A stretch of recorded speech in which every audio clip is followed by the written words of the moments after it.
पहाड़ में रोजगार के साधन पहले से ही बहुत सिगड़े हुए हैं। ऊपर से यहाँ की सरकारों ने कभी यहाँ के मूल निवासियों के हितों के संरक्षण के लिए कोई ठोस कदम नहीं उठाए। किसी की भी सरकार रही हो, कोई सख्त फैसला नहीं लिया गया। सरकारी नौकरियों तक में लोकल लोगों के हितों को संरक्षित नहीं किया गया। जैसे कि हरियाणा में है, बीजेपी सरकार ने प्राइवेट सेक्टर में लोकल लोगों के लिए 75% आरक्षण की व्यवस्था सुनिश्चित कर दी।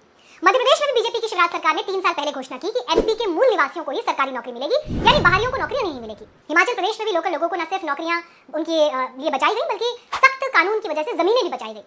झारखंड की सरकार ने वहां के मूल निवासियों हैं उनके अधिकारों की रक्षा के लिए बकायदा कानूनी कवच पहनाया। लेकिन इसके उलट उत्तराखंड की सरकार ने ना यहाँ की जमीनें बचाने के लिए कुछ किया और ना ही लोकल लोगों को रोजगार दे पाए। अब आपके मन में सवाल आ रहा होगा कि बात तो पुरोला की घटना की हुई थी, तो फिर ये रोजगार का मसला यहाँ पर कैसे आ गया?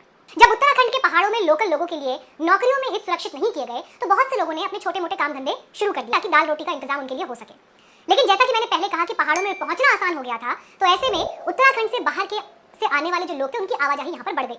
वो बिजनेस जमाने लगे, जमीनें खरीदने लगे, रिजॉर्ट बनाने लगे, पहाड़ पर ऐशगाहें तैयार होने लगी।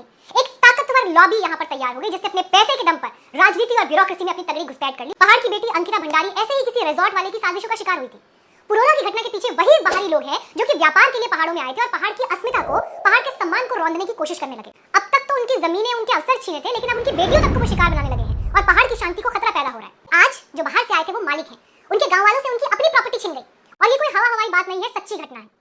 लेकिन आज खैर अब तो पहाड़ के पहाड़ बिक चुके हैं।